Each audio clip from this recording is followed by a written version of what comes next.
हरे कृष्णा। ओम नमः शिवाय। कल हमने कथा में विश्राम लिया था कि भृगु ऋषि परेशान हैं, क्योंकि भृगु ऋषि जानते हैं कि जब दक्ष का उद्देश्य ही सिर्फ महादेव और सती के मिलन में बाधा डालना है, तो जब उसने अपना उद्देश्य ही बना लिया है तो उसके बाद तो मैं भी कुछ नहीं कर सकता। मैं सलाहकार अवश्य हूं, लेकिन नाम का होता तो वही है ना जो दक्ष चाहता है। तो कश्यप ऋषि अब को तो ये सब बातें पता नहीं है। कश्यप ऋषि बोलते हैं, कहते हैं कि मुझे ये नहीं समझ आ रहा कि ताड़कासुर को रोकने का अब तरीका क्या है, क्योंकि ऋषिवर महादेव के सिवा और कोई रोक नहीं सकता, क्योंकि महादेव ने अभय दान दिया है। तो इस वजह से मुझे ज्यादा चिंता हो रही है कि अब इसे पराजित कौन करेगा। किसमें इतनी हिम्मत है जो महादेव के दिए हुए अभय दान के विरुद्ध जाकर उसे पराजित कर सके। ये कौन कर पाएगा, कैसे कर पाएगा? भृगु ऋषि कहते हैं, मैं रोक सकता था, मैं ये जो कुछ हो रहा है ये सब कुछ मैं रोक सकता था, किंतु राजधर्म ने मुझे इतना अशक्त बना दिया, इतना अशक्त बना दिया कि मैं कुछ नहीं कर सका। अभी वो मन ही मन में, कश्यप ऋषि को किसी बात का जवाब न देकर मन ही मन में बातें सोच रहे हो तो नारद मुनि आ जाते हैं। तो अपने आते नारायण नारायण, तो उनको प्रणाम करते हैं दोनों ऋषिवर। वो कहते हैं कि भाई, जब वो कह रहे होते हैं ना भृगु ऋषि, उनकी बातें सुन रहे होते हैं कश्यप ऋषि के, तो कश्यप ऋषि कह रहे होते हैं भी उन्हें कौन रोक सकता है, कैसे रोक सकता है। तो नारद मुनि अचानक आके बोलते हैं, कहते हैं कि अगर शिव की उपस्थिति हो ना तो सब शुभ शुभ होगा। यानी कि उनका कहने का तात्पर्य था कि अब इन्हें रोकने वाले सिर्फ और सिर्फ स्वयं महादेव हैं। और फिर जैसे नारद मुनि की आदत है बेकार की बातें ज्यादा बोलने की, बस शुरू हो जाते हैं, मैं विवाह में नहीं आ सका क्योंकि मुझे ब्रह्मदेव ने तपस्या के लिए भेज दिया था, उन्होंने मुझे तपस्या के लिए जाने के लिए विवश कर दिया था, पर चलो अच्छा हुआ कि विवाह हो गया, क्योंकि ये भी तो मुझे पता चला कि विवाह बड़े अच्छे से संपन्न हुआ था। पर वैसे हैं कहाँ तुम्हारे प्रजापति? कहीं पुत्री वियोग में उभरे हैं या अभी भी पुत्री वियोग में बैठ के वो रो रहे हैं? फिर साथ ही खुद ही दुखी तो होंगे, क्योंकि उनकी इच्छा के विरुद्ध विवाह जो हुआ और अपनी इच्छा के विरुद्ध उन्हें विवाह करना पड़ा अपनी पुत्री का।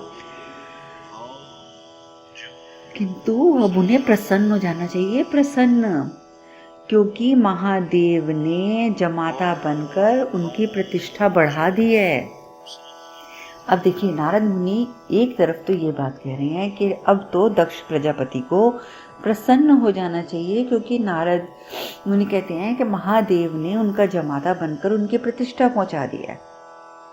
ऊपर से दक्ष आ जाता है, और दक्ष के आते ही नारद मुनि अपनी बात को बदल देते हैं। कहते हैं, अरे प्रजापति, आपको विवाह की बहुत बहुत शुभकामनाएं। मैं तो सती को आशीर्वाद देने आया था, पर मुझे पता चला कि सती तो कैलाश जा चुकी हैं। पर कोई बात नहीं, बस मैं अभी ऋषिवर से यही बात कर रहा था कि प्रजापति ने ना शिव को जमाता बनाकर शिव की प्रतिष्ठा को 4 चांद लगा दिए। एकदम अपनी बात पलट दी, एकदम। दक्ष जबकि वो सारी बात सुन चुके हैं, वो अपना मुंह बंद रखते हैं, कुछ नहीं कहते। वो सोचते हैं, कहते हैं नारद से बात करना तो बेकार है। जब वो मेरे सामने 1 मिनट में बदल गए हैं अपनी बात से, तो इनके साथ मैं बात करके क्या करूंगा। वो कहते हैं, कहिए आप ये बताइए कि आपको यहाँ आना कैसे हुआ। तो नारद मुनि कहते हैं कि मैं यहाँ पर तो आपको यही बताने तो आया हूँ कि स्वर्गलोक में क्या होने जा रहा है। और उधर दूसरी ओर वाकई स्वर्गलोक में बृहस्पति जी को पता चल जाता है, जो गुरु हैं, कि भाई ताड़कासुर ने तो आक्रमण कर दिया है। तो बृहस्पति सीधा बोलते हैं, नारायण की जय। देखी स्वर्ग पर विपदा देखी। ताड़कासुर ने ताड़कासुर ने देवालय, यानी कि देवालय किसको बोल सकते हैं, स्वर्ग को भी बोलते हैं, क्योंकि वहाँ सारे देवता रहते हैं। तारकासुर ने स्वर्ग पर आक्रमण कर दिया है, युद्ध की घोषणा कर दी है, और सबसे बड़ी बात है कि उसके आक्रमण का जो केंद्र है वो स्वर्ग है, यानी कि वो सबसे पहले स्वर्ग पर आक्रमण करके स्वर्ग पर विजय प्राप्त करना चाहता है। उसके बाद वो चाहता है कि वो सारी जगह पे विजय प्राप्त कर ले। और अब तो हमें कुछ समझ नहीं आ रहा कि क्या किया जाए, क्योंकि उसे शिव ने अभयदान दिया हुआ है, और जब शिव ने अभयदान दिया हुआ है तो उसे मैं भी कैसे रोक सकता हूँ। अब जब नारायण इस तरीके की बातें बृहस्पति जी भी बोल रहे हैं, अब ये दोनों बृहस्पति और इंद्र जो होते हैं ये नारायण के पास भी जाते हैं, वहाँ जाके भी सीधा नारायण की जय, नारायण की जय। अब आप ही बताइए कि क्या करें हम, हमारे तो स्वर्ग पे विपदा आ गई है, तारकासुर तो हमें कहीं का नहीं छोड़ेगा, हमारे पास तो रहने का भी स्थान नहीं बनेगा। तो यही बात फिर अब वो भी कहते हैं, विष्णु भगवान भी कहते हैं विष्णु भगवान कहते हैं मैं भी क्या कर सकता हूँ, अब आप बताइए। अभयदान उन्हें शिव ने स्वयं दिया है, और जिसे शिव ने अभयदान दे दिया उसे तो मैं कुछ नहीं कह सकता। अब तो यही हो सकता है कि आप लोग शिव के पास जाइए, शिव से मिलिए, शिव ही आपको कोई ना कोई सुझाव देंगे। लेकिन इतना याद रखना कि शिव भगवान स्वयं भी तारकासुर का वध नहीं कर सकते। वध अगर कोई कर सकता है तो केवल और केवल शिव पुत्र। तो ये सब बातें ध्यान में रखो, तब शिव के पास जाओ, क्योंकि शिव भी आपको सुझाव दे सकते हैं, तारकासुर का वध नहीं कर सकते। तो इंद्रदेव कहते हैं लेकिन शिव का पुत्र होना तो अभी निश्चित ही नहीं है, अभी तो उनका विवाह हुआ है, और अभी अभी विवाह हुआ है, अभी हम इस बारे में सोच भी नहीं सकते। और दूसरी बात, हमारे पास इतना समय नहीं है। क्यों? क्योंकि अगर तारकासुर आक्रमण करके स्वर्ग से देवताओं को विस्थापित कर देता है तो देवता जाएंगे कहाँ? इस समय सबसे बड़ी चिंता तो मुझे ये है, पुत्र की चिंता तो मैं सोच ही नहीं सकता, कर ही नहीं सकता कि शिव का पुत्र कब होगा। सारी की सारी चिंता जो है वो यहाँ आ जाती है कि हमारे पास समय नहीं है, वो तो तैयारी करके खड़ा है सामने, तो अब हम क्या करें? तो फिर विष्णु भगवान कहते हैं कि ये सब चिंता ना आप एक काम करें कि शिव के ऊपर छोड़ दो, क्योंकि वो अपने भक्तों का बुरा तो करते नहीं है, हमेशा उनका ध्यान रखते हैं। आप एक काम करो, ये सब चिंता शिव के ऊपर छोड़ दो, और उसके बदले में आप लोग कामदेव और रति को लेकर शिव जी के पास जाओ, और वहां पर कैलाश पर जो कठोर वातावरण है, आप तो जानते ही हैं कि भी कैलाश पर किस तरीके का वातावरण है, सिर्फ बर्फ ही बर्फ, बर्फ ही बर्फ, और कुछ तो होता ही नहीं है। तो विष्णु भगवान कहते हैं कि आप लोग सबसे पहले एक काम करो कि रति और कामदेव को लेकर आप लोग कैलाश पे जाओ, और उस कैलाश के कठोर वातावरण को सती के अनुकूल बना दो, क्योंकि सती के ऊपर ये वातावरण प्रतिकूल प्रभाव डाल रहा है, और जब सती के ऊपर प्रतिकूल प्रभाव होगा तो उनका मिलन नहीं हो सकता, मिलन में व्यवधान होगा। तो सबसे पहले तो आपको शिव और सती के मिलन के लिए कुछ करना चाहिए, तभी तो आगे आप पुत्र की कामना करेंगे। ऐसे कैसे आप कर सकते हैं? इसलिए अब ये बातें आप शिव के ऊपर छोड़ के जितना मैंने कहा है बस आप उतना कर दीजिए। तो सब कहते हैं कि ठीक है, जैसा आप कह रहे हैं अब हम वैसे ही करते हैं। और उधर जैसे मैंने आपको बताया था कि सती जो है वो बेहोश पड़ी हुई है, तभी तो भगवान विष्णु को भी चिंता है ना कि प्रतिकूल प्रभाव पड़ रहा है वहां का। अब उनकी बेहोशी से वो उठ ही नहीं रही। अचानक भगवान शिव की आंख से एक आंसू गिरता है, और वो आंसू सीधा सती के ऊपर गिरता है, सती के चेहरे पे गिरता है। सती एकदम आंखें खोल लेती है, और सती एकदम उठ के बैठ जाती है। कहती है कि अरे महादेव, कितना भयानक दृश्य था, जैसे कोई दुस्वप्न, कितना भयानक था वो। तो शिव कहते हैं दुस्वप्न नहीं था, ये कोई बुरा स्वप्न या दुस्वप्न नहीं था सती, वो तुम्हारा रूप था, तुम्हारा दूसरा रूप। सती कहती है मेरा दूसरा रूप? अर्थात शिव कहते हैं अर्थात कि आदि शक्ति की 10 विद्याएं, आदि शक्ति की 10 विद्याएं जिनकी पूजा की जाती है, जिनको आदि शक्ति की महाविद्याएं कहा जाता है।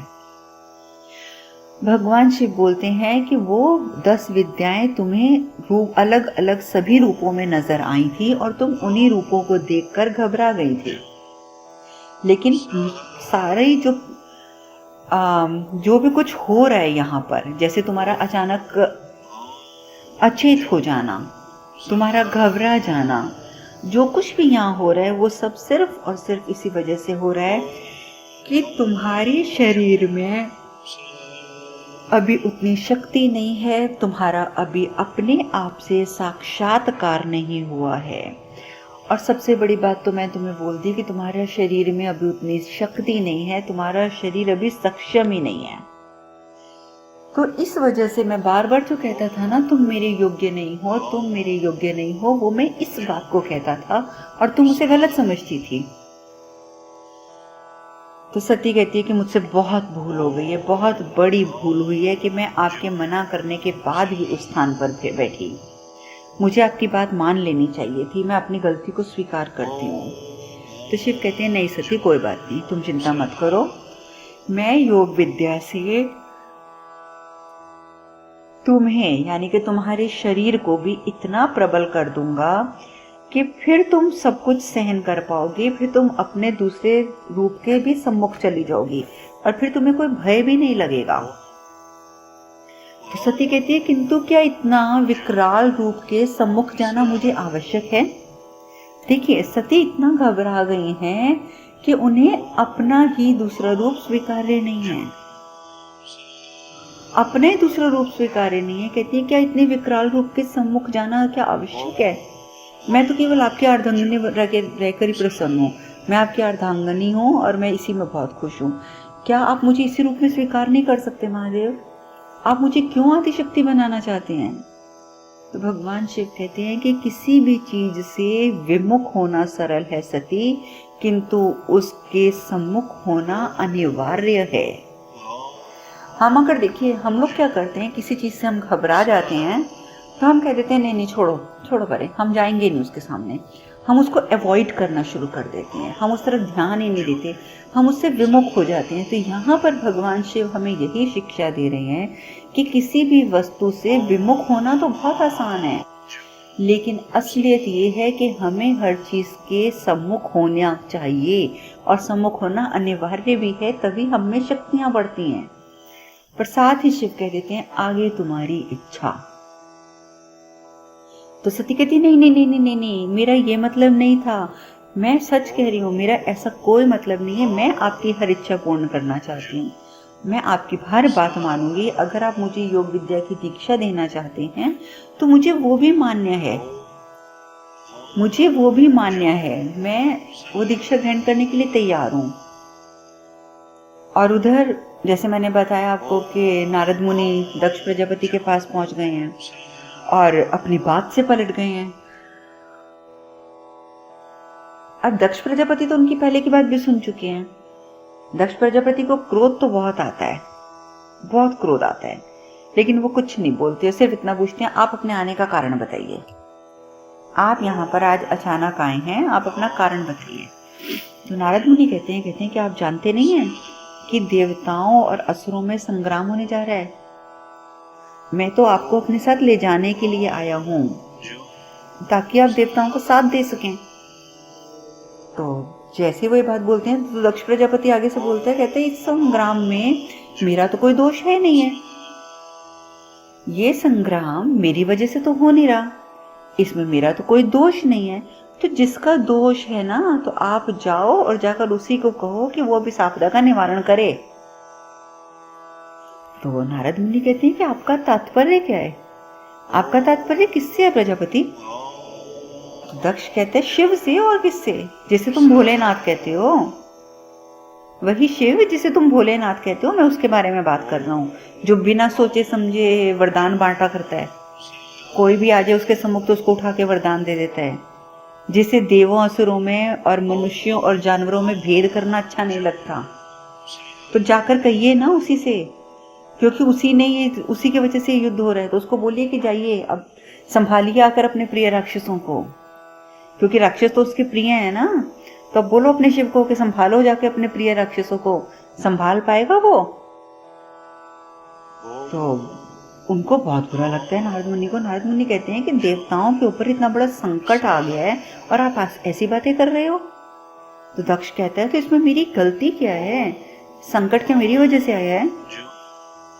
इतने बड़े संकट का जन्मदाता तो तुम्हारा शिव है ना, भगवान शिव, जिसको तुम भगवान भी कहते हो, भोलेनाथ भी कहते हो, भगवान भी कहते हो।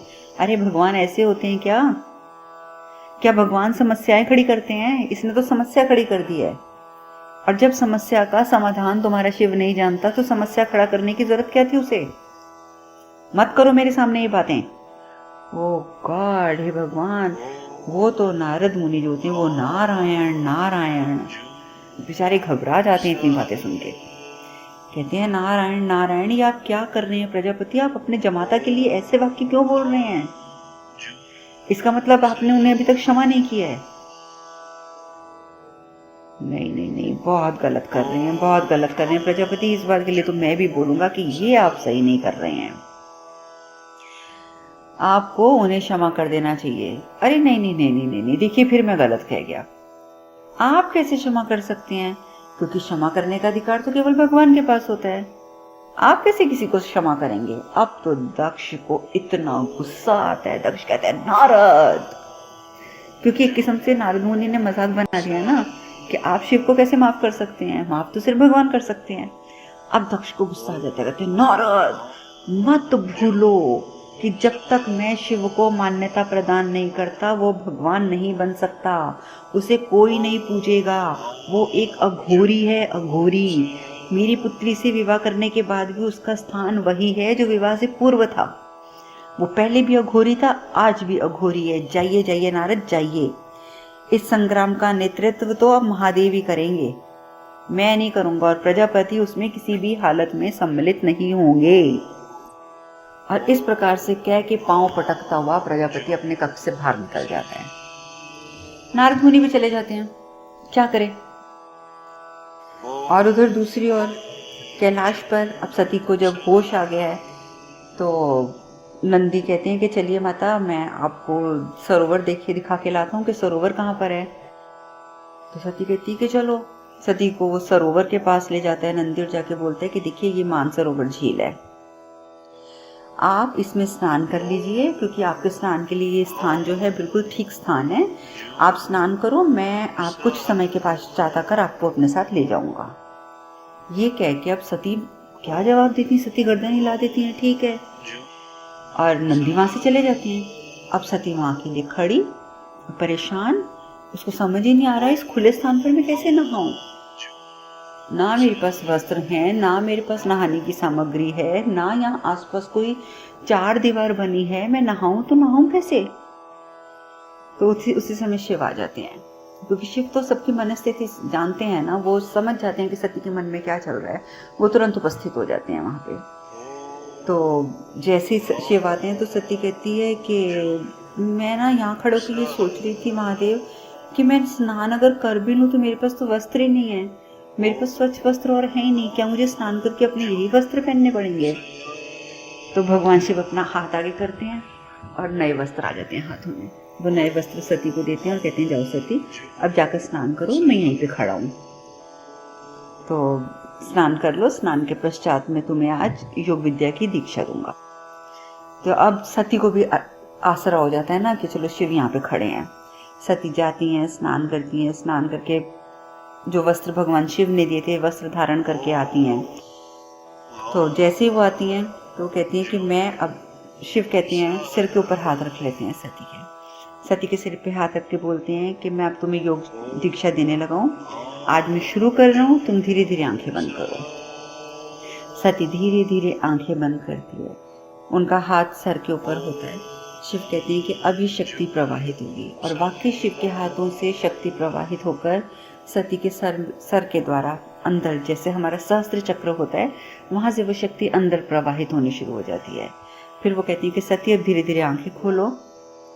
तो वो आंखें खोलती हैं, वो कहती हैं कि सती, मैंने तुम्हारी कुंडलिनी जागृत कर दी है और ये योग विद्या का प्रथम चरण है, प्रथम चरण। अब योग शक्ति धीरे धीरे धीरे धीरे तुम्हारे भीतर जागृत होती रहेगी। अब देखिए यहाँ पर मैं आज यहीं विश्राम लेती हूँ, क्योंकि हम इस चर्चा में नहीं पढ़ सकते कि किस प्रकार से कुंडली जागृत हुई सती की। क्यों? क्योंकि भगवान शिव ने तो अपने हाथों से शक्ति प्रवाहित करी है और इसी कारण जो है उनकी कुंडली जागृत हुई। ठीक है, लेकिन अगर हम आम इंसान अपनी कुंडली जागृत करना चाहते हैं तो हमें वर्षों लग जाते हैं, वर्षों लग जाते हैं। घोर हमें तपस्या करनी पड़ती है, प्राणायाम करने पड़ते हैं, योगासन करने पड़ते हैं, तब जाकर कुंडली हमारी जागृत होती है। और अभी मैंने आपको एक शब्द बोल के बताया कि भगवान शिव ने ये बात सती को बोली कि जब कुंडली जागृत होती है तो ये योग विद्या का प्रथम चरण है। तो सोचिए कि हम आम इंसानों को उस प्रथम चरण तक पहुंचने में वर्षों लग जाते हैं। तो आज हम कथा में यही विश्राम लेते हैं। आगे रति कामदेव अब क्या करेंगे कैलाश पर जाकर, ये चर्चा हम कल करेंगे। हरे कृष्ण कृष्ण कृष्ण हरे हरे, हरे राम राम राम हरे हरे। आप सब खुश रहें, सुखी रहें, स्वस्थ रहें। हरे कृष्णा। ओम नमः शिवाय, ओम नमः शिवाय, ओम नमः शिवाय।